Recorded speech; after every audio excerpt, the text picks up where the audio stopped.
After getting ripped to shreds by my advisor during our lab meeting, I sent my online boyfriend a thigh pic to cope. Do it for mistress right now. I looked up. My usually cold, stoic, and sharp-stoned advisor suddenly cleared his throat tightened, the tips of his ears turning bright red. Intrigued, I peeked at his phone screen. Right there, clear as day, was the exact message I had just sent. Oh my god. I froze, utterly dumbfounded. But my stupid, disobedient fingers had already dialed his number for a video call. The buzzing of Kevin's phone vibrated through the suffocating silence of our lab meeting. I never, in my wildest dreams, would have guessed that my cold-blooded, ruthless advisor was the same online boyfriend who winged and called me mistress in my DMs. Kevin's finger hovered over the screen. My heart leapt into my throat. Was he actually going to pick up? Please, pick up. Just do it. Only 10 minutes ago he had publicly humiliated me, calling the 5th draft of my thesis complete garbage. Once he realized I was his mistress, there was no way he would block my graduation. Oh, thank God. There was hope for my degree after all. I sat up straight, trying to look composed. The next second, the call was declined. My contact 6-1 Richardia Tate minus back a nickname I gave him sent a flurry of texts. Baby, I'm in a lab meeting. It's not convenient right now. I'll call you later, okay? Transfer $5,200. Puppy loves you. GIF, I froze, the grin still plastered on my face. Suddenly, Kevin's sharp voice shattered my thoughts. Iris, what are you smirking at? I gasped, jerking my head up. I met Kevin's cold, piercing gaze.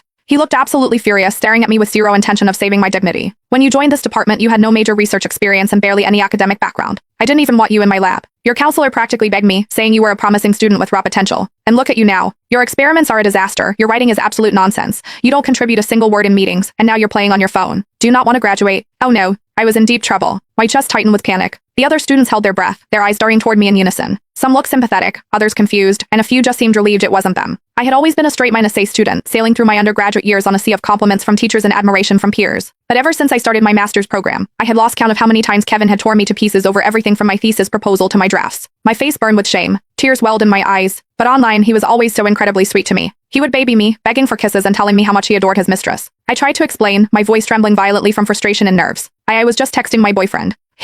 Nobody cares and nobody wants to hear about your personal drama, Iris. Kevin cut me off coldly. If you can't separate your personal life from professional settings, you can request a transfer to another advisor. I won't supervise you anymore. Kevin wasn't just the youngest tenured professor in the department. His father owned a massive publicly traded company and held significant shares in the university. If he refused to advise me, no other professor would dare take me in for fear of offending him. I would be completely ruined. The blood drained from my face. After a long, agonizing pause, I managed to squeeze out a few words. I understand. It won't happen again. The moment we stepped out of the science building, Nadia, my senior lab partner, turned to me with deep concern. Iris, what were you thinking, trying to video call your boyfriend right in the middle of a meeting? Because I just found out Kevin is my online boyfriend, and I was losing my mind with excitement. But looking back, it was incredibly risky. I glanced around to make sure we were alone before lowering my voice. Nadia, do you think Professor Pendleton would ever date someone online?